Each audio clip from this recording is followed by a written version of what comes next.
नमस्कार दोस्तों, मैं डॉक्टर दीपाली श्रीवास्तव,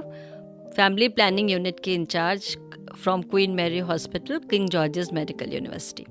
आज 11 जुलाई विश्व जनसंख्या दिवस है और जैसा कि आप सब जानते हैं, शायद हम सब इस बात से बहुत चिंतित भी हैं कि अब हमारा देश जनसंख्या की स्थिति में पूरे विश्व में नंबर 1 पे आ गया है। चाइना को भी हमने पीछे कर दिया है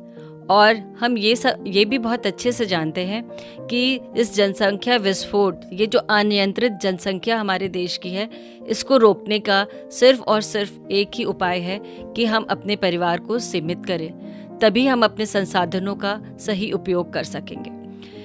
तो जनसंख्या नियंत्रण के लिए हमारे पास बहुत से उपाय हैं और सरकार ने भी हमें बहुत सारी सुविधाएं फ्री ऑफ कॉस्ट प्रदान करी हैं, जो कि हम किसी भी सेंटर पर जाकर अपनी सुविधा के हिसाब से प्रयोग कर सकते हैं। और अभी इधर कुछ नए भी कॉन्ट्रासेप्टिव्स या गर्भ निरोधक आए हैं, जो कि महिलाएं अपने स्तर पर स्वयं भी इस्तेमाल कर सकती हैं। तो मेरा आप सबसे अनुरोध है कि इन सब तरीकों को समुचित तरीकों से प्रयोग करें और साथ में मैं सभी पुरुषों से भी ये गुजारिश करूंगी कि वो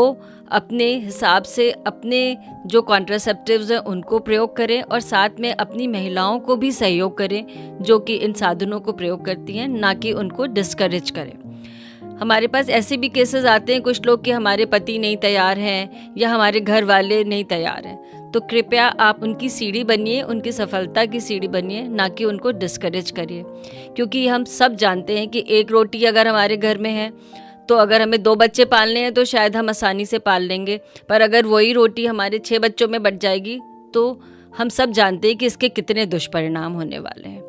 तो अपने देश के विकास और अपने देश में जो हमारे संसाधन हैं उनका समुचित प्रयोग और देश को आगे विकास करने के लिए सबसे और फोरमोस्ट थिंग हमें पॉपुलेशन कंट्रोल ही करना होगा। और ये आप अपने हिसाब से चूज़ कर सकते हैं कि हमें टेम्परेरी मेथड्स यूज़ करना है या हम परमानेंट मेथड करें या हम long acting temporary methods use करें। और इन सब के लिए सब सरकारी अस्पताल में सुविधाएं, हमारे क्वीन मैरी हॉस्पिटल में भी एक पूरा विंग बना हुआ है जिसमें कि हम आपसे अच्छे से बात करके वो आपके हिसाब से समुचित गर्भ निरोधक की सलाह दे सकते हैं। तो धन्यवाद और आशा करती हूँ कि आप अपने